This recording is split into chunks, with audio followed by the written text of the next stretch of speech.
नमस्कार प्रिय विद्यार्थियों, आप सभी का स्वागत है आपके अपने यूट्यूब चैनल को करिकुलर मास्टर में। आज की वीडियो के माध्यम से हम लोग चर्चा करेंगे हिंदी भाषा एवं संचार कौशल के बारे में। बहुत सारे बच्चे लगातार परेशान हैं कि गुरुजी हिंदी भाषा और संचार कौशल में कौन-कौन से ऑब्जेक्टिव क्वेश्चंस आएंगे, इसको लेकर के थोड़ा सा बता दीजिए। तो मैं आपको बताने वाला हूं कि इसमें बहुत सारे इंपॉर्टेंट क्वेश्चंस आने वाले हैं आपकी परीक्षा के दृष्टिकोण से। और ऐसे क्वेश्चंस को मैं चर्चा करूंगा जो आपकी परीक्षा में आएंगे। बीए, बीएससी, बीकॉम, बीएससी एजी, बीएससी होम साइंस के 4th सेमेस्टर में अब की बार अधिकतर विश्वविद्यालयों में को करिकुलर कोर्स के रूप में, जहां पर पहले फिजिकल एजुकेशन एंड योगा पढ़ना पड़ता था, अब हिंदी भाषा कौशल और संचार पढ़ना पड़ेगा। किसी किसी विश्वविद्यालय में हिंदी भाषा के बारे में पढ़ना है या जनरल हिंदी के बारे में पढ़ना, तो उसके लिए भी इंपॉर्टेंट है। तो हम टॉप 100 एमसीक्यूज के बारे में चर्चा करेंगे। आप सभी के लिए इंपॉर्टेंट है, प्रैक्टिस सेट नंबर 1 है। और आपको बता दूं कि अगर आप जनरल हिंदी यानी सामान्य हिंदी भी ऐसे ही आपके क्वेश्चन आएंगे। सामान्य हिंदी वाला भी अगर आप चाहेंगे तो उसका भी मैं प्रैक्टिस सेट नंबर 1 इसी पर दे दूंगा, क्योंकि किसी किसी विश्वविद्यालय में जनरल हिंदी कर दिया गया है को करिकुलर में। तो इसको लेकर के भी मॉडल पेपर में दूंगा टॉप 100 एमसीक्यूज का, इसको लेकर के भी तैयार रहिएगा। ठीक है, तो इस तरीके से आप सभी लोगों के लिए एक बेहतर कंटेंट मिलेगा और सभी चीज़ों के लिए मैं विस्तार से आपको बताने वाला हूं। कोई दिक्कत की बात नहीं, सब कुछ आपके लिए यहीं से पूछा जाएगा, ये बात आप ध्यान रखें। तो को करिकुलर मास्टर चैनल को आप सब्सक्राइब कर लीजिएगा। चलें देखते हैं। पहला क्वेश्चन दोस्तों आपका आ चुका है। ये क्वेश्चन पेपर ही है, ऐसे पेपर में क्वेश्चंस आएंगे। प्रश्न है, जिन ध्वनियों के उच्चारण में वायु का प्रयोग अधिक होता है उन्हें क्या कहते हैं? तो दोस्तों, जिन ध्वनियों के उच्चारण में वायु का प्रयोग अधिक होता है उसको महाप्राण, और जिसमें वायु का प्रयोग कम होता है उसको अल्प प्राण कहते हैं। ये बात आप ध्यान रखेंगे। तो ठीक है, जिन ध्वनियों के उच्चारण में वायु का प्रयोग अधिक होता है उसको महाप्राण, जिनमें कम होता है उनको अल्प प्राण। जैसे कि आप छोटा आ मतलब जैसे क्या कहते हैं, आ।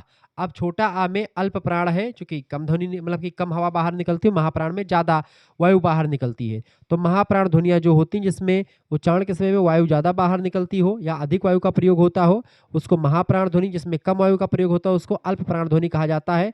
ये बात आप ध्यान रखेंगे। ठीक है, इस तरीके से आपने देखे जैसे का, खा, गा, घा। तो गा कहने में कम वायु बाहर निकल रही है, घा कहने में ज्यादा वायु बाहर आपकी निकल रही है। ठीक है, ऐसे ही आपका दूसरा क्वेश्चन आपका आ चुका है। दूसरा प्रश्न है दोस्तों, यहीं पर आप देख लीजिएगा। दूसरा क्वेश्चन, संघर्षी व्यंजन नहीं है इनमें से। संघर्षी व्यंजन कौन सा नहीं दोस्तों? तो संघर्षी व्यंजन कौन सा नहीं है? देखिए माँ जो है, देखिए सा और हा, तीनों सा और हा ये संघर्षी व्यंजन में आते हैं, जबकि माँ जो है संघर्षी व्यंजन नहीं होता है। ऑप्शन नंबर इसका सी करेक्ट आंसर हो जाएगा। आगे देखें, तीसरा प्रश्न आपका आ चुका है। अनुनासिक ध्वनियां हैं, अनुनासिक ध्वनियां इनमें से कौन सी हैं? देखें, जो वर्ग अक्षर का पंचम अक्षर होता है उन्हीं को अनुनासिक ध्वनि कहते हैं। जैसे कि आप देखते हैं का, खा, गा, घा, अंगा। ठीक है, अंगा ये। ठीक है, चा, छा, जा, झा, इया। ठीक है, पा, फा, वा, भा, मा। ठीक है, इसके अलावा आपका टा, ठा, डा, ढा, ता, था, धा, धा, ना। ठीक है, ऐसे ही आपका टा, ठा, डा, ढा, ड़ा। तो ये आपके 5 ध्वनियां पंचमाक्षर हैं। इन्हीं को क्या कहते हैं? इन्हीं पंचमाक्षरों को, यानी 5वें नंबर पर आते हैं का, फिर खा, फिर गा, फिर घा। चौथे 4 नंबर पर है, 5वें नंबर पर आपका ये आता। तो ये पूरी की पूरी लाइन ऐसे चा, छा, जा, झा, इया, टा, ठा, डा, ढा, अड़ा, ता, था, धा, धा, ना, पा, फा, बा, भा, मा। तो जो लास्ट में आपका डा, इया, ड़ा, मा और ना है, ये सब आपके वर्ग के पंचमाक्षर कहे जाते हैं। इन्हीं को अनुनासिक ध्वनियां कहते हैं।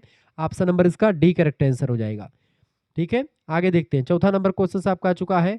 प्रश्न है, स्वनिम शब्द किस धातु से निष्पन्न हुआ है? स्वनिम शब्द की अगर बात की जाए, स्वनिम शब्द दोस्तों, तो स्वनिम शब्द किस धातु से बना हुआ है? स्वनिम शब्द जो है किस धातु से? स्वर्ण धातु से बना हुआ है। किस धातु से? स्वर्ण धातु से। ऑप्शन नंबर इसका ए में दिया है, करेक्ट आंसर हो जाएगा। स्वर्ण धातु से बना हुआ है।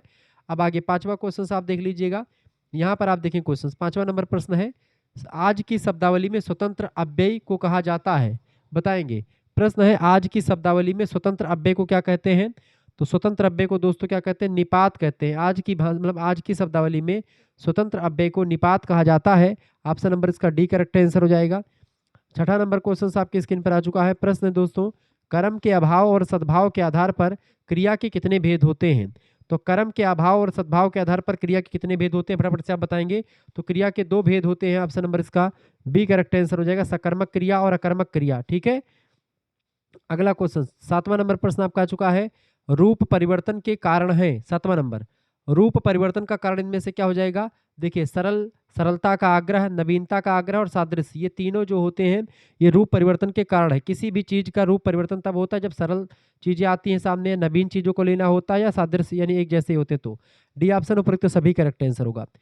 8वां क्वेश्चन आप देखेंगे दोस्तों, प्रश्न है भाषा विज्ञान में वास्तविक अंतिम सत्ता किसकी होती है? तो भाषा विज्ञान में वास्तविक अंतिम सत्ता जो होती किसकी होती है? 8वें नंबर का करेक्ट आंसर क्या हो जाएगा? ध्वनि की होती है। भाषा में वास्तविक और अंतिम सत्ता ध्वनि की होती है।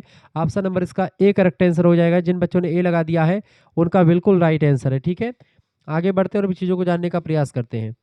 9 नंबर क्वेश्चन आपकी स्क्रीन पर आ चुका, फटाफट से आप देखेंगे। चले 9वां नंबर क्वेश्चन है, अभिहितान्वयवाद के अनुसार किन पदों के योग से वाक्य की निष्पत्ति होती है?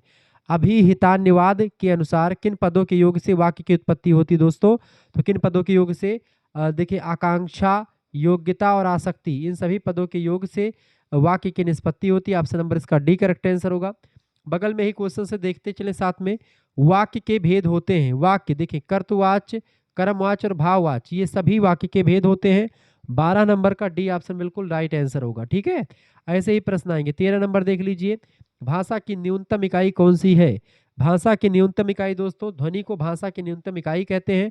ठीक है, ऑप्शन नंबर इसका ए करेक्ट आंसर हो जाएगा। चले 10वां नंबर क्वेश्चन लगे हाथ देख लीजिएगा।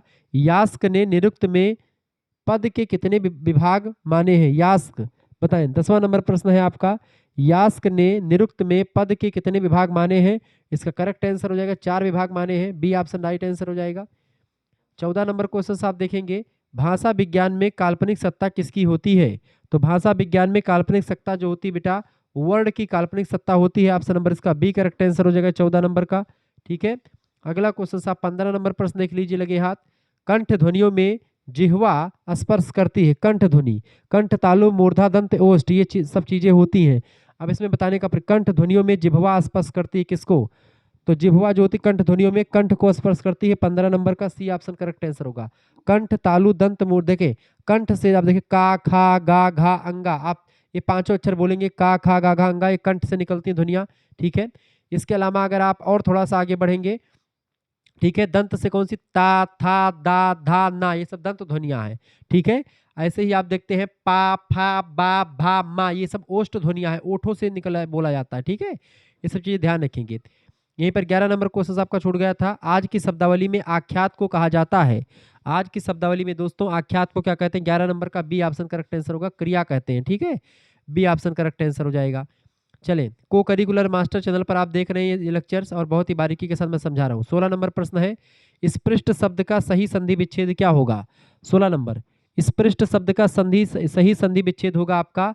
ठीक है, क्या होगा बेटा, फटाफट से बताएं। 16 नंबर का करेक्ट आंसर क्या हो जाएगा? सी ऑप्शन, अस्पष्टधनता, इसी स्पृष्ट का संधि विच्छेद होगा आपका स्पृष्टधनता। ऑप्शन नंबर इसका सी करेक्ट आंसर होगा। 20 नंबर क्वेश्चन आप देखेंगे, ब्रज भाषा से उत्पन्न उपबोली कौन सी है?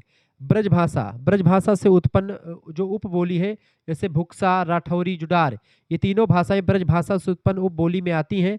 ऑप्शन नंबर इसका डी करेक्ट आंसर होगा। ब्रज भाषा दोस्तों ये पश्चिमी हिंदी की एक बोली है। पश्चिमी हिंदी में 5 बोलियां शामिल है, जिसमें से कन्नौजी, हरियाणवी, ब्रज भाषा, खड़ी बोली, ये सब शामिल होती, दक्षिणी, ये सब शामिल होती है। ठीक है, ध्यान रखेंगे।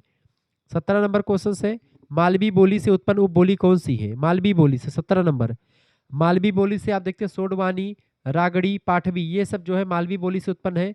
मालवी की अगर बात की तो मालवी राजस्थानी बोली की, मतलब राजस्थानी हिंदी की एक बोली है। उसकी उपबोलियां सोडवानी, रागड़ी, पाठवी ये सब होती हैं, ये बात ध्यान रखेंगे। राजस्थानी हिंदी की भी 4 बोलियां हैं, मेवाती, मारवाड़ी, ये सब। ठीक है, 21 नंबर क्वेश्चन, अवधी बोली से उत्पन्न उपबोली कौन सी है? जैसे बैसवाड़ी, मिर्जापुरी, बनौथी, ये तीनों अवधी की उपबोलियां हैं। अवधी किसकी बोली है? अवधी पूर्वी हिंदी की एक बोली है। पूर्वी हिंदी कितनी बोलियां हैं दोस्तों? पूर्वी हिंदी की 3 बोलियां हैं। कौन कौन सी? अवधी, बघेली और छत्तीसगढ़ी। कौन कौन सी बेटा? अवधी, बघेली और छत्तीसगढ़ी, पूर्वी हिंदी की 3 बोलियां हैं। ये बात आप ध्यान रखेंगे। पश्चिमी हिंदी की 5 बोलियां हैं। कुल मिलाकर के आपसे पूछे हिंदी की कितनी उपभाषाएं हैं, तो हिंदी की 5 उपभाषाएं हैं। हिंदी की कितनी बोलियां हैं? हिंदी में 18 बोलियां हैं। ये सब चीज़ें आप ध्यान में कंठस्थ कर लीजिएगा। ठीक है, जैसे कि बिहारी हिंदी में कितनी बोलियां हैं? बिहारी हिंदी में 3 बोलियां हैं। कौन कौन सी? मैथिली, मगही और भोजपुरी, 3 बोलियां। पूर्वी हिंदी में 3 बोलियां कौन कौन सी है आपकी? जो आपकी जैसे क्या नाम है उसका, अवधी, बघेली और छत्तीसगढ़ी, 3 बोलियां ये हो गई आपकी। ऐसे ही आप देखते हैं राजस्थान में उत्तरी, दक्षिणी, पश्चिमी, मतलब हिंदी, ये सब आ जाती है उसमें। ठीक है, इसके अलावा आप और आगे बढ़ेंगे, पश्चिमी हिंदी में 5 बोलियां हो गई आपकी। ठीक है, पहाड़ी हिंदी में 3 बोलियां हो गई आपकी। तो ऐसे ऐसे आपके 18 बोलियां हैं और 5 उपभाषाएं हैं। 5 उपभाषाओं में जैसे राजस्थानी हिंदी, पूर्वी हिंदी, पश्चिमी हिंदी, बिहारी हिंदी, राजस्थानी हिंदी, ये 5 हिंदी आपकी होती हैं। 18 नंबर क्वेश्चन से मेवाती बोली से उत्पन्न उपबोली, अहीर बाटी, राठी, नेहर, ये तीनों बोलियां मेवाती की उपबोली है। ठीक है, मेवाती भी राजस्थान की बोली है। 22 नंबर क्वेश्चन, बघेली बोली का केंद्र, बघेली, बघेली कहाँ पर बोली जाती है बेटा? तो बघेली रीवा वाले इलाके में बोली जाती है। मध्य प्रदेश के इलाकों में, उत्तर प्रदेश का रीवा इलाका जो होता है वहां पर। ऑप्शन नंबर इसका एक करेक्ट आंसर हो जाएगा, बघेली। ठीक है, अगला 23 नंबर क्वेश्चन से हिंदी भाषी राज्य नहीं है इनमें से, हरियाणा, राजस्थान, गुजरात, मध्य प्रदेश। मध्य प्रदेश में हिंदी बोला जाता है, राजस्थान में भी, हरियाणा में भी। हरियाणवी हिंदी, हरियाणवी, राजस्थानी, और मध्य प्रदेश में आप देखते हैं बघेली। ठीक है, ये सब छत्तीसगढ़ी, ये सब चीज़ें शामिल हो जाती है। तो गुजरात में गुजराती अलग एक बोली है। ऑप्शन नंबर इसका सी लगा दें, गुजरात नहीं शामिल है। 19 नंबर क्वेश्चन से जयपुरी बोली से उत्पन्न उपबोली नहीं है, जयपुरी बोली से उत्पन्न उपबोली नहीं है इनमें से कौन सी? 19 नंबर, फटाफट से आप बताने का प्रयास करेंगे। 19 नंबर का करेक्ट आंसर क्या हो जाएगा? डी ऑप्शन, कटहर जो होता है, कटहर जयपुरी बोली से उत्पन्न उपबोली नहीं, बाकी कठैड़ा, तोराबादी और चौरासी ये तीनों है। ठीक है, ये सब चीजें ध्यान रखेंगे। आगे बढ़ते हैं, अगला क्वेश्चन आप देखेंगे 24 नंबर प्रश्न आपका आ चुका दोस्तों। प्रश्न, अर्धमागधी अपभ्रंश से उत्पन्न उपभाषा कौन सी है? अर्धमागधी अपभ्रंश, अर्धमागधी अपभ्रंश की अगर बात की है तो पूर्वी हिंदी की 3 बोलियां जो है ये अर्धमागधी से निकली हुई हैं। और पश्चिमी हिंदी की अगर बात की जाए तो पश्चिमी हिंदी जो है ये किससे निकली बेटा? पश्चिमी हिंदी जो है ये सौरसेनी अपभ्रंश से निकली है। सौरसेनी अपभ्रंश से पश्चिमी हिंदी का विकास हुआ है। पश्चिमी हिंदी में 5 बोलियां हैं, जैसे आपका हो गया जैसे आपका क्या होगा, खड़ी बोली, ब्रजभाषा, हरियाणवी, कन्नौजी, दक्षिणी, ये सब बोली पश्चिमी हिंदी की बोली है। अवधी, बघेली, छत्तीसगढ़ी पूर्वी हिंदी की बोली है जो कि अर्धमागधी अपभ्रंश से निकली है। और मागधी अपभ्रंश से कौन सी बोली निकली है? मागधी अपभ्रंश से बिहारी हिंदी की 3 बोलियां निकली हैं, अवधी, बघेली, मतलब सॉरी भोजपुरी, मैथिली और जो है भोजपुरी, मैथिली और एक और है। ठीक है, मगही। 28 नंबर क्वेश्चन, कौन सा शब्द देशज है इनमें से? देशज शब्द देखिए, सुंदर, अंगूठा और साइकिल, ये सब शब्द जो है शब्द है वास्तव में। देशज शब्द फटाफट, कटाकट, तड़ातड़, लुटिया, मचिया, खटिया, नुटिया, इतने भी शब्द आपके हैं ऐसे शब्द जिनका उत्पत्ति कहाँ से हुई इसका पता नहीं चलता है शब्दकोशों के माध्यम से, ऐसे शब्द को हम लोग देशज शब्द कहते हैं। ठीक है, सी ऑप्शन लगा दीजिएगा। अगला 29 नंबर क्वेश्चन साहब दोस्तों, प्रश्न है, आल्पीन किस भाषा का शब्द है? 29 नंबर, फटाफट से आप बताएंगे। 29 नंबर, आल्पीन किस भाषा का शब्द है? तो आल्पीन पुर्तगाली भाषा का शब्द है, डी ऑप्शन करेक्ट आंसर होगा। पश्चिमी हिंदी की कितनी प्रमुख बोलियां हैं? पश्चिमी हिंदी में 5 बोलियां हैं, ऑप्शन नंबर इसका बी करेक्ट आंसर होगा। 26 नंबर क्वेश्चन से, कारतूस किस भाषा का शब्द है? 26 नंबर, कारतूस दोस्तों फ्रेंच भाषा का शब्द है, डी ऑप्शन करेक्ट आंसर होगा। चिड़िया किस भाषा का शब्द है? 30 नंबर, चिड़िया जो है ये पुर्तगाली भाषा का शब्द है, ए ऑप्शन करेक्ट आंसर होगा। ठीक है, बाल्टी कैसा शब्द है? तो बाल्टी कैसा शब्द है दोस्तों? बाल्टी शब्द जो है विदेशी शब्द है, विदेशों से आया है, ए ऑप्शन करेक्ट आंसर होगा। उद्गम की दृष्टि से टोपी शब्द कहाँ का है? टोपी शब्द 27 नंबर, टोपी शब्द जो है ये विदेशी शब्द है, ऑप्शन नंबर इसका बी करेक्ट आंसर हो जाएगा। 31 क्वेश्चन आपने देखा।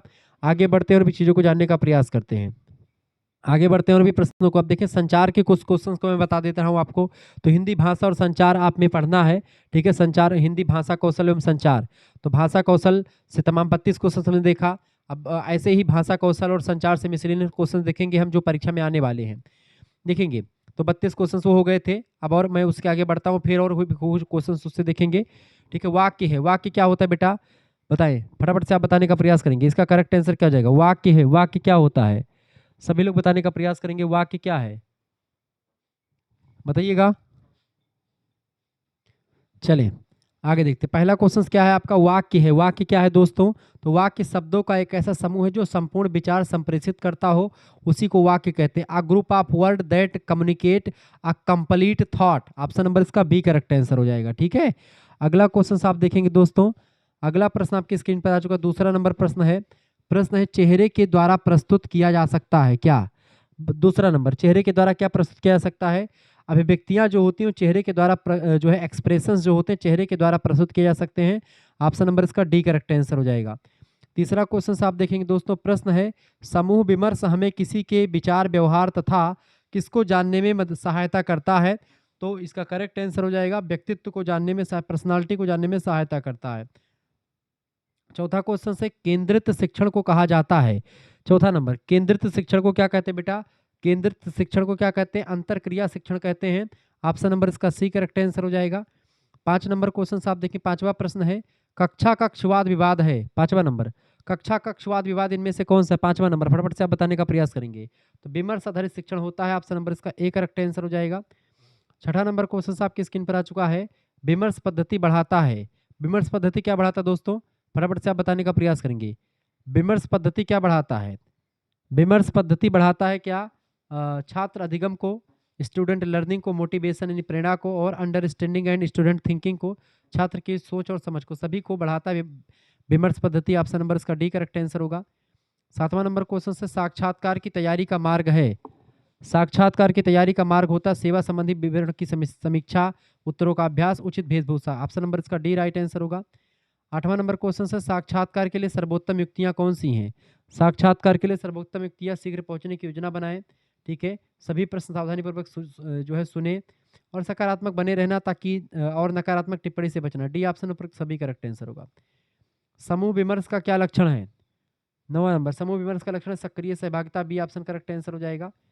अगला क्वेश्चन आपका आ चुका संचार को लेकर के कि एक आपसी विचारों का आदान प्रदान कहा जाता है। 10वां नंबर, एक आपसी विचारों का आदान प्रदान क्या कहा जाता है दोस्तों? इसी को हम बोलते हैं समूह विचार विमर्श कहते हैं, ग्रुप डिस्कशन कहा जाता है। बी ऑप्शन करेक्ट आंसर होगा। संचार कैसे होता है? संचार जब दो व्यक्ति आपस में बातचीत करते तब से होता है। 11 नंबर क्वेश्चन है, किसी सेवा हेतु अनेक अभ्यर्थियों के लिए साक्षात्कार का आयोजन क्या कहलाता है? बताएं। 11 नंबर, फटाफट से आप बताएंगे। इसका सी ऑप्शन करेक्ट आंसर होगा।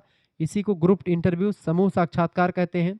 12 नंबर प्रश्न है, अच्छे संचार के लिए किस प्रकार के संदेशों का प्रयोग करना चाहिए? तो अच्छे संचार के लिए दोस्तों अच्छे संचार के लिए सरल शब्दों का प्रयोग करना चाहिए, सिंपल शब्दों का प्रयोग करना चाहिए। ऑप्शन नंबर इसका डी करेक्ट आंसर हो जाएगा।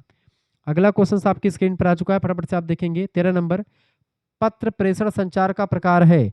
पत्र लिखना, सेंडिंग अ लेटर इस टाइप ऑफ कम्युनिकेशन। इसका करेक्ट आंसर हो जाएगा दोस्तों बी ऑप्शन, ये लेखन टाइप का संचार है, राइटिंग संचार है।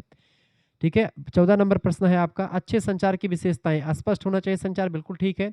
संक्षिप्त यानी छोटा होना चाहिए और विशिष्ट होना चाहिए। इसका डी ऑप्शन लगा देंगे। ऑल ऑफ द एबव, उपरोक्त सभी, इसका करेक्ट आंसर होगा। 15 नंबर क्वेश्चन आप देखेंगे, निम्न में से कौन संचार वक्र का तत्व नहीं है? इनमें से संचार वक्र के तत्व में आप देखेंगे चैनल होता है संचार को भेजने के लिए, बिल्कुल ठीक बात है। ठीक है, बिल्कुल ठीक बात है ये वाला। रिसीवर भी जिसके पास प्राप्त करता है वो भी ठीक है, ये भी बिल्कुल ठीक है। प्रेषक ये भी ठीक है। समय इसमें इंपॉर्टेंट नहीं होता है। ठीक है, चैनल, रिसीवर एंड सेंडर, इन सभी का तत्व होता है संचार की प्रक्रिया को, संचार के चक्र को पूरा करते हैं। ऑप्शन नंबर इसका करेक्ट आंसर क्या हो जाएगा? समय जो होता है इसका तत्व नहीं, बाकी तीनों हैं। 16 नंबर क्वेश्चन आपका, ठीक से संवाद करने की क्षमताएं हैं। The abilities to communication properly are, बताएंगे। फटाफट से आप बताएंगे। संचार जो है या संवाद करने की क्षमताएं, पढ़ना लिखना बोलना। 16 नंबर करेक्ट आंसर क्या हो जाएगा? डी ऑप्शन, ये सभी जो है ठीक से संवाद करने की क्षमताएं होती हैं। 17 नंबर क्वेश्चन से दोस्तों, लिखित संचार को किस प्रकार के संचार में वर्गीकृत किया जा सकता है? 17 नंबर, लिखित संचार को हम लोग लिखित संचार को किस प्रकार के संचार में बांट सकते हैं? तो मौखिक संचार और अमौखिक संचार, यानी कि verbal and non verbal communication. तो मौखिक संचार में इसको हम बांट सकते हैं। लिखित संचार को मौखिक संचार कह सकते हैं। 17 नंबर का करेक्ट आंसर क्या हो जाएगा? बी ऑप्शन इसका राइट आंसर हो सकता है। अगला 18 नंबर क्वेश्चन से आपका, संचार बाधा इनमें से कौन सी नहीं है? संचार बाधा 18 नंबर, संचार बाधा, आदत कोई संचार बाधा नहीं होती, बाकी लैंग्वेज में दिक्कत हो सकती है, संस्कृति और शारीरिक सभी प्रकार की बाधाएं हो सकती हैं, लेकिन आदत कोई बाधा नहीं है। Option number C correct answer होगा। 19 नंबर क्वेश्चन से, संचार चक्र में शामिल नहीं है। क्या शामिल नहीं बेटा? संचार चक्र में प्रेषक यानी सेंडर शामिल है, मैसेज भी एक होता है, संदेश भी शामिल है, रिसीवर भी शामिल होता है, प्रोग्रामिंग इसमें शामिल नहीं होता है। तो करेक्ट आंसर हो जाएगा डी ऑप्शन, यही शामिल नहीं होता है। ठीक है, अगला क्वेश्चन आपकी स्क्रीन पर आ चुका है, फटाफट से आप देखेंगे। यदि उत्तर देने से पहले ईमेल को पूरी तरह से पढ़ना महत्वपूर्ण है, क्योंकि बताएं। 20 नंबर, फटाफट से, क्योंकि सदैव, बिल्कुल सदैव जरूरी होता है, हमेशा पढ़ना। सी ऑप्शन करेक्ट आंसर हो जाएगा। लैटिन भाषा में कम्युनिकेयर शब्द का क्या अर्थ है? कम्युनिकेयर माने होता है कम्युनिकेशन। ठीक है, लेकिन कम्युनिकेयर शब्द का मतलब क्या होता है? कम्युनिकेयर शब्द का मतलब होता है बी ऑप्शन, साझा करना, टू शेयर, विचारों का आदान प्रदान करना, यही संचार कहलाता है। 22 नंबर क्वेश्चन से, श्रवण संचार पर आधारित है, किस पर? 22 नंबर, फटाफट से आप बताएंगे। 22 नंबर, श्रवण संचार पर आधारित है क्या? देखिए, सुनना और सुनना, सुनाना और सुनना, ये जो होता है लिसनिंग एंड हियरिंग, ये आपका श्रवण संचार पर आधारित है। ऑप्शन नंबर इसका डी लगा देंगे 22 नंबर का। देखिए 32 वहां पर हो गए थे, 22 यहाँ पर हो गए, 50 क्वेश्चन से ऊपर आपका हो गया है। अगला, दृश्य संचार किन कारकों पर डिपेंड करता है, निर्भर है? बताएंगे। दृश्य संचार किस पर निर्भर होता है बेटा? दृश्य संचार जो होता है चिन्ह पर, प्रतीक पर और चित्रों पर डिपेंड करता है। Sign, symbol and pictures, option number इसका ए करेक्ट आंसर हो जाएगा। 24 नंबर क्वेश्चन से आप देखेंगे दोस्तों, प्रश्न है संचार चक्र का अंतिम चरण कौन सा होता है? संचार चक्र का अंतिम चरण होता है प्रतिक्रिया देना, ऑप्शन नंबर इसका बी करेक्ट आंसर होगा। 24 नंबर का बी ऑप्शन, ठीक है। प्राप्त प्रतिक्रिया, चूंकि जब रिसीवर इसको प्राप्त करता है संचार को, तो उसके बाद में फिर वो क्या करता है, वो उसकी प्रतिक्रिया देता है, फीडबैक देता है। 25 नंबर क्वेश्चन से आपका आ चुका है, विषम पंक्ति कैसी होनी चाहिए? विषम पंक्ति 25 नंबर, विषम पंक्ति जो है वो संक्षिप्त और सटीक होनी चाहिए, ऑप्शन नंबर इसका बी करेक्ट आंसर हो जाएगा। अगला क्वेश्चन से आप देखेंगे 26 नंबर क्वेश्चन से, ईमेल प्रतिबिंबित करता है, क्या प्रतिबिंबित करता है ईमेल? ईमेल व्यावसायिकता, मूल्य और विस्तार पर ध्यान देता है, ऑप्शन नंबर इसका बी करेक्ट आंसर हो जाएगा। 27 नंबर क्वेश्चन, संज्ञा के प्रतिस्थानी शब्द को क्या कहते हैं? 27 नंबर, संज्ञा के प्रतिस्थानी शब्द को दोस्तों सर्वनाम कहते हैं, ऑप्शन नंबर इसका ए करेक्ट आंसर हो जाएगा। 28 नंबर क्वेश्चन से आपका चुका काइनेसिक्स का अध्ययन, काइनेसिक्स का अध्ययन है 28 नंबर। काइनेसिक्स जो होता है ये शारीरिक हाव भाव, मुद्रा और शारीरिक स्थिति का अध्ययन करता है, ऑप्शन नंबर इसका सी करेक्ट आंसर हो जाएगा। 29 नंबर क्वेश्चन से, कौन सी विशेषता संप्रेषक की नहीं होती है? संप्रेषक की कौन सी विशेषता, which is not a characteristics of communicator? 29 number का करेक्ट आंसर हो जाएगा दोस्तों डी ऑप्शन, समानता जो होती है, सिमिलरिटी, ये संप्रेषक की विशेषता नहीं, बाकी आकर्षकता, विश्वसनीयता और संवेगिक अपील, ये तीनों होता है। अगला अगला क्वेश्चन आपका आ चुका है 30 नंबर, निम्नलिखित में से कौन भाषा का प्रारंभिक रूप है? इनमें से भाषा का प्रारंभिक रूप 30 नंबर, फटाफट से आप बताएंगे। भाषा का प्रारंभिक रूप इनमें से होता है क्रंदन। बच्चा जब शुरू में पैदा होता तो उसकी जो भाषा होती है रोता है पहली, तो पहली भाषा का रूप रोना ही होता है। 31 नंबर क्वेश्चन है, एक्स वाई गुणसूत्रों के मेल से क्या संतान होगी? एक्स वाई गुणसूत्र से लड़का होगा और एक्स एक्स गुणसूत्र से लड़की होगी, ये बात भी ध्यान रखेंगे। चले, व्यक्तित्व विकास में किसका स्थान प्रथम स्थान पे आता है? तो 32 नंबर, व्यक्तित्व विकास में दोस्तों परिवार जो है नंबर 1 पर आता है, ऑप्शन नंबर इसका ए करेक्ट आंसर हो जाएगा, ठीक है। अगला क्वेश्चन आपका आ चुका, कौन 3 मुख्य प्रकार का संचार है इनमें से? 3 मुख्य प्रकार का संचार इनमें से कौन सा होता है दोस्तों? 33 नंबर, बताएंगे फटाफट से। 33 नंबर, मौखिक, लिखित और दृश्यात्मक संचार, verbal, written and visual, option number इसका ए करेक्ट आंसर हो जाएगा। अगला, मनुष्य के गुण निर्धारित हैं, मनुष्य के जो गुण होते हैं वो वंश और परंपरा, वंश परंपरा वातावरण तीनों से डिसाइड होते हैं, ऑप्शन नंबर बोथ, ठीक है, यानी कि दोनों से, ऑप्शन नंबर इसका सी करेक्ट आंसर होगा। अगला, संचार का प्राथमिक उद्देश्य क्या है दोस्तों? 35 नंबर, संचार का प्राथमिक उद्देश्य क्या है? 35 नंबर, फटाफट से आप बताएंगे। संचार का प्राथमिक उद्देश्य होता है सूचित करना, ठीक है, टू इन्फॉर्म, ऑप्शन नंबर इसका बी करेक्ट आंसर हो जाएगा। आगे देखेंगे, अगला तो 60 क्वेश्चन से ऊपर हो गया आपका, 65-66 क्वेश्चन हो गया है। लीची किस भाषा का शब्द है दोस्तों? फटाफट से आप बताने का प्रयास करें। 32 नंबर क्वेश्चन आपका आ चुका है, लीची किस भाषा का शब्द है? 32 नंबर, फटाफट से आप बताएंगे। लीची शब्द जो है दोस्तों चीनी भाषा का शब्द है, बी ऑप्शन करेक्ट आंसर हो जाएगा। झंडा शब्द किस भाषा का है? झंडा शब्द कैसा शब्द है? 36 नंबर, झंडा शब्द दोस्तों ये तद्भव शब्द है, ऑप्शन नंबर इसका ए करेक्ट आंसर हो जाएगा। 37 नंबर, अग्नि शब्द का तद्भव रूप कौन सा है? 37 नंबर, अग्नि शब्द का तद्भव रूप कौन सा होता है? आग जो है तद्भव है, तद्भव मतलब होता है जो संस्कृत से बना हुआ शब्द है, तद्भव कहते हैं। तत्सम उस शब्द को कहते हैं जो संस्कृत के समान हो, जैसे अग्नि संस्कृत का ही शब्द लग रहा है, तो अग्नि तत्सम शब्द है और उससे बना आग, तो आग आपका तद्भव शब्द हो जाएगा। 33 नंबर को, स्फूर्ति शब्द का तद्भव शब्द, स्फूर्ति, स्फूर्ति शब्द का जो है तद्भव शब्द क्या होगा? 33 नंबर, फटाफट से आप बताएंगे। डी ऑप्शन, स्फूर्ति, ऑप्शन नंबर इसका करेक्ट आंसर क्या, डी ऑप्शन। चलिए 34 नंबर क्वेश्चन है, अर्पण शब्द का तत्सम रूप कौन सा है? 34 नंबर, अर्पण शब्द का बेटा तत्सम रूप कौन सा है? 34 नंबर, फटाफट से आप बताएंगे। 34 नंबर का बी ऑप्शन करेक्ट आंसर होगा, अर्पण का तत्सम रूप होता है अर्पण, ठीक है, अर्पण। 38 नंबर, तत्सम शब्द है, तत्सम शब्द जो है इनमें से कौन सा है? फटाफट से आप बताएंगे। 38 नंबर, फटाफट से आप बताएंगे, तत्सम शब्द इनमें से कौन सा है? देखिए स्कंध जो है तत्सम शब्द होता है, ऑप्शन नंबर इसका सी करेक्ट आंसर हो जाएगा। अगला क्वेश्चन आपका आ चुका 35 नंबर प्रश्न है, उबटन शब्द का तत्सम शब्द कौन सा है? उबटन, उबटन शब्द का तत्सम शब्द 35 नंबर, उबटन का मतलब होता है ऊर्ध्ववर्तन, ऑप्शन नंबर इसका डी करेक्ट आंसर हो जाएगा, ऊर्ध्ववर्तन, ठीक है, ये राइट आंसर हो जाएगा, डी ऑप्शन। 39 नंबर क्वेश्चन है, निम्नलिखित में से कौन सा युग्म, निम्नलिखित में से कौन सा युग्म दोस्तों बताएंगे, निम्नलिखित में से कौन सा युग्म सुमेलित है इनमें से? बताएंगे। 29 नंबर, 39 नंबर, डी ऑप्शन, महुआ मधु की ये आपका जो है ये युग्म सुमेलित है, बाकी सब नहीं, ऑप्शन नंबर इसका डी करेक्ट आंसर हो जाएगा, ठीक है। अगला क्वेश्चन आपका 40 नंबर प्रश्न आप देखेंगे, निम्नलिखित में से कौन सा युग्म सुमेलित नहीं है इनमें से? 40 नंबर, फटाफट से आप बताने का प्रयास करें, कौन सा युग्म सुमेलित नहीं है? तो कपास करपट सुमेलित है, केला कदली भी पसीना प्रस्विन ये सब जो है सुमेलित है, जबकि ओझा उपाध्याय ये दोनों अलग अलग ब्राह्मण की जातियां हैं, यानी कि ये युग्म सुमेलित नहीं। तद्भव तत्सम के हिसाब से देखें तो कपास का करपट हो जाता है। कपास, करपट, केला, कदली, पसीना, प्रस्विन ये सब आपका चल जाता है, लेकिन ओझा उपाध्याय नहीं चलता है। ठीक है। 44 नंबर क्वेश्चन आपका, किसी भी शब्द का नया अर्थ जब प्राचीन अर्थ से भिन्न होता है तब उसे हम क्या कहते हैं? 44 नंबर फटाफट से आप बताने का प्रयास करेंगे। इसका सी ऑप्शन करेक्ट आंसर होगा। इसी को अर्थ विस्तार कहा जाता है। जब किसी शब्द का नया अर्थ जब प्राचीन अर्थ से भिन्न हो जाता तब उसको हम अर्थ विस्तार कहते हैं। अगला, संघर्षी ध्वनियाँ कौन सी इनमें से? 45 नंबर, संघर्षी ध्वनियाँ दोस्तों, संघर्षी ध्वनियाँ कौन सी? पा और फा जो है ये संघर्षी ध्वनियाँ हैं। ऑप्शन नंबर इसका डी करेक्ट आंसर हो जाएगा। 41 नंबर क्वेश्चन से, बहादुर किस भाषा का शब्द है? 41 नंबर, बहादुर दोस्तों आपका पड़ेगा तुर्की भाषा का शब्द। सी ऑप्शन राइट आंसर होगा। अजायब घर शब्द कैसा है? अजायब घर जो है ये आपका एक संकर शब्द होता है। संकर शब्द मतलब कि जब दो भाषाओं के शब्द मिल करके एक नया भाषा का शब्द बनाते हैं, जैसे रेलगाड़ी शब्द। ठीक है। जैसे किराए जो है अजायब घर, अजायब अलग भाषा का शब्द है, घर अलग भाषा का शब्द है। ठीक है। ऐसे रेलगाड़ी, रेल अलग भाषा का शब्द है, गाड़ी अलग भाषा का, तो ये आपका संकर शब्द होता है। 46 नंबर प्रश्न, मूल स्वर कौन कौन से हैं? मूल स्वर इनमें से कौन से हैं? 46 नंबर फटाफट से आप बताएंगे। 46 नंबर का राइट आंसर हो जाएगा ए ऑप्शन। मूल स्वर छोटा आ ही होता है। छोटा आ से बड़ा आ बनता है, बड़ी ई भी बनती है।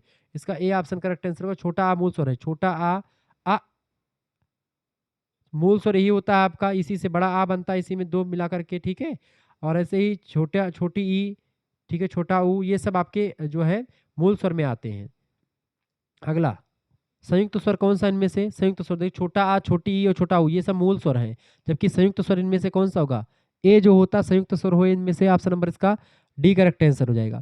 43 नंबर क्वेश्चन से आपका आ चुका, उन्नत अर्थ का अवनत हो जाना क्या कहलाता है?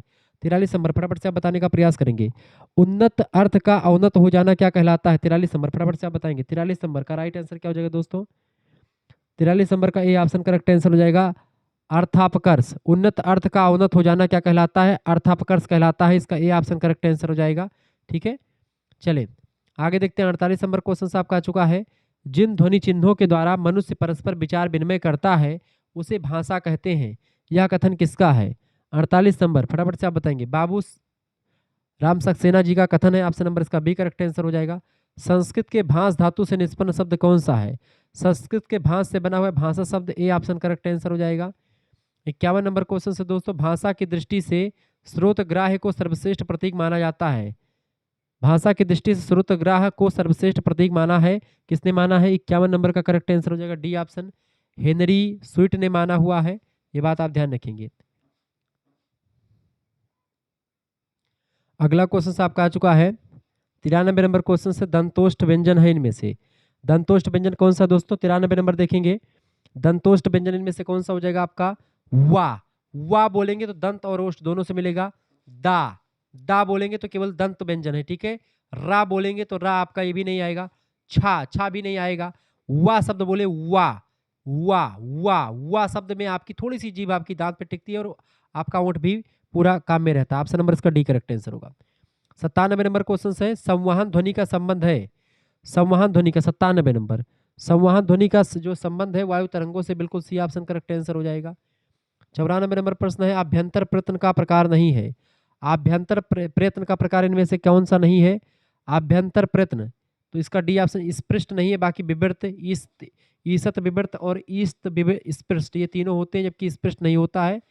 अगला 98 नंबर क्वेश्चन से, बाह्य प्रयत्न के अनुसार ध्वनियों के कितने भेद होते हैं? 98 नंबर, बाह्य प्रयत्न के आधार पर ध्वनियों के 11 भेद होते हैं। ऑप्शन नंबर इसका डी करेक्ट आंसर हो जाएगा। 99 नंबर क्वेश्चन से, प्रयत्न के आधार पर ध्वनियों के वर्गीकरण के लिए कितने आधार हैं? तो प्रयत्न के आधार पर दोस्तों 3 आधार होते हैं। ऑप्शन नंबर इसका बी करेक्ट आंसर हो जाएगा। 95 नंबर क्वेश्चन से, मात्रा के रूप हैं ह्रस्व, दीर्घ और प्लुत, ये तीनों मात्रा के ही रूप हैं। डी ऑप्शन इसका करेक्ट आंसर हो जाएगा। 96 नंबर क्वेश्चन से, ध्वनि के कितने पक्ष होते हैं? ध्वनि के औच्चारणिक ध्वनि, संवहनिक ध्वनि और श्रवणिक ध्वनि, तीनों ध्वनियों के ही प्रकार हैं। ऑप्शन नंबर इसका डी करेक्ट आंसर हो जाएगा।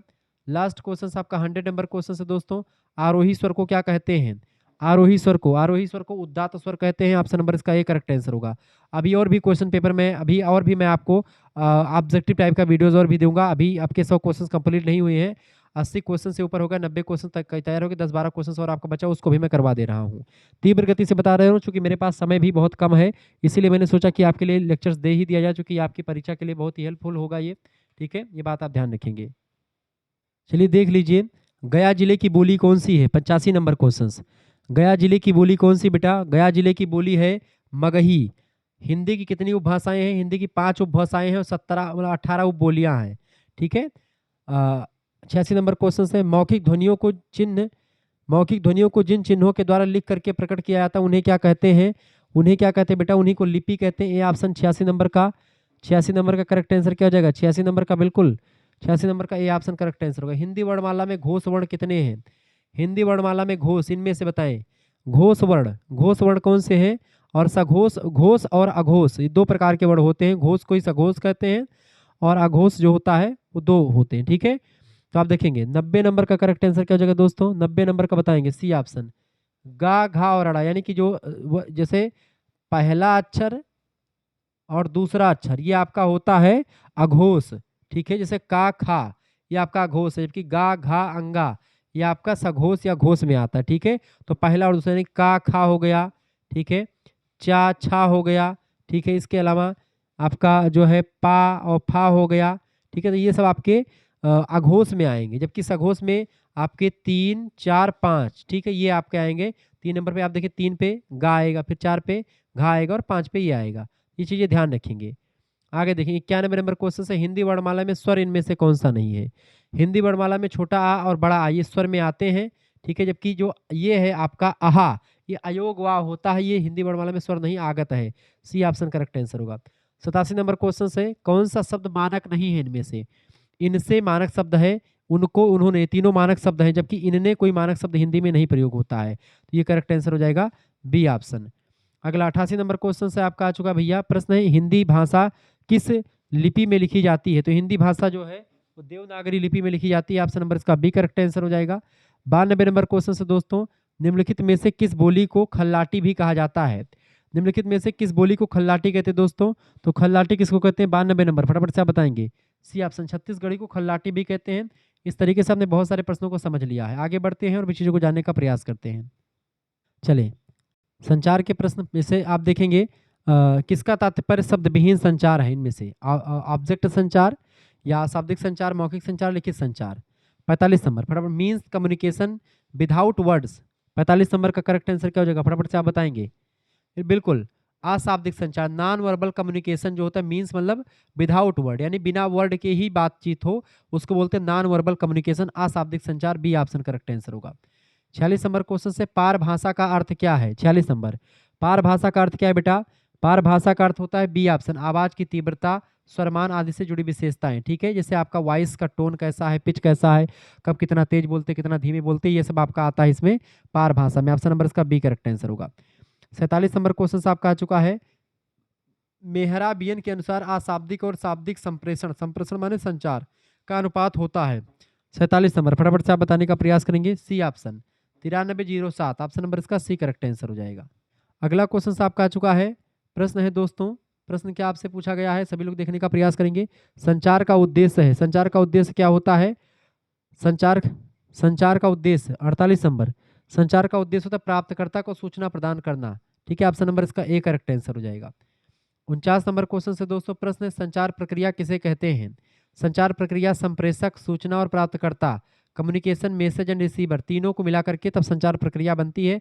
ऑप्शन नंबर डी लगा देंगे, उपरोक्त तो सभी करेक्ट आंसर हो जाएगा। 50 नंबर क्वेश्चन से, संचार प्रक्रिया का प्राथमिक माध्यम किसे कहा जाता है? 50 नंबर, फटाफट से आप बताएंगे। 50 नंबर, संचार प्रक्रिया का प्राथमिक माध्यम आमने सामने का विनिमय होता है, बिल्कुल, face to face exchange. A option. ठीक है। 2 व्यक्ति आमने सामने बैठ करके बातचीत होता है। ए ऑप्शन इसका बिल्कुल करेक्ट आंसर हो जाएगा। आगे बढ़ते हैं और भी चीज़ों को जानने का प्रयास करते हैं। 51 नंबर क्वेश्चन से आपका आ चुका, मानवीय संचार में भाषण एक प्रारूप है। बताएं 51 नंबर, फटाफट से आप बताने का प्रयास करेंगे। तो ये होता है आपका भाषा प्रारूप। मानवीय संचार में भाषण एक भाषा प्रारूप, लैंग्वेज फॉर्म का एक प्रकार है। अगला 52 नंबर क्वेश्चन से, निम्न में से कौन बौद्धिक विकास का अवयव नहीं है? बौद्धिक विकास का अवयव इनमें से कौन सा नहीं है? बिल्कुल, क्रोध जो है नहीं, बाकी सृजनात्मकता, चिंतन योग्यता और कल्पनाशीलता, ये तीनों होते हैं, जबकि यही नहीं होता है। तो इसके लिए करेक्ट आंसर आपका डी हो जाएगा। ठीक है। 43 नंबर क्वेश्चन से आपका चुका, पराहम का क्या कार्य क्या होता है? पराहम, id ego and super ego, super ego को पराहम कहा सिगमंड फ्रायड ने। ठीक है। 53 नंबर का करेक्ट आंसर हो जाएगा बी ऑप्शन, जो यह ज्ञात करता है कि नैतिक स्तर उचित है कि नहीं, कोई काम अगर हम कर रहे हैं तो अच्छा है कि बुरा है, ये पराहम डिसाइड करता है। अगला क्वेश्चन से आपका आ चुका, संचार की प्रभावशीलता प्रभावित होती किससे? संचार की प्रभावशीलता जो है प्रभावित होती किससे बेटा? सूचना की प्रवृत्ति से भी, संचार का माध्यम क्या इससे भी, और ग्रहणकर्ता की विशेषता, इन तीनों से प्रभावित होता है। ऑप्शन नंबर डी लगा देंगे, उपयुक्त सभी करेक्ट आंसर हो जाएगा। मनुष्य के गुण निर्धारित होते किससे? वंश परंपरा से या पर्यावरण से? दोनों से डिसाइड होते हैं, यानी सी ऑप्शन में दिया वंश परंपरा और पर्यावरण दोनों से, सी ऑप्शन राइट आंसर हो जाएगा। 56 नंबर क्वेश्चन से प्रश्न है, शिशु संचार करना किस तरह सीखता है? तो शिशु संचार करना किस तरह सीखता है? 56 नंबर फटाफट से आप बताएंगे। शिशु संचार करना सीखता है दोस्तों हाव भाव से, ठीक है, ऑप्शन नंबर इसका ए करेक्ट आंसर हो जाएगा। चलिए फिर मिलते हैं हम नेक्स्ट वीडियो में। तो 100 क्वेश्चंस आपके लगभग में कंप्लीट हो गए हैं। मिलते हैं फिर नेक्स्ट वीडियो में, तब तक के लिए जय हिंद जय भारत। आप सभी का बहुत बहुत धन्यवाद। आपने समझा आज हिंदी भाषा कौशल एवं संचार के बारे में, बहुत ही बारीकी के साथ मैंने बताया। तो बीए बीएससी बीकॉम के 4th सेमेस्टर में जो नया को करिकुलर वाला आपका टेंशन था उसको मैंने दूर किया। अगर आप चाहेंगे तो इसको लेकर के मैं एक आध मॉडल पेपर और आपके लिए तैयार कर दूंगा। प्रैक्टिस नंबर 1 था, इसको आप सभी दोस्तों के पास शेयर कर दीजिए और पढ़ लीजिए, ठीक है। बहुत बहुत धन्यवाद आप सबको, मिलते हैं फिर नेक्स्ट वीडियो। बहुत बहुत धन्यवाद। तो को करिकुलर मास्टर इस नए चैनल को सब्सक्राइब कर लीजिएगा और शुक्ला पॉइंट को भी सब्सक्राइब कर लीजिएगा।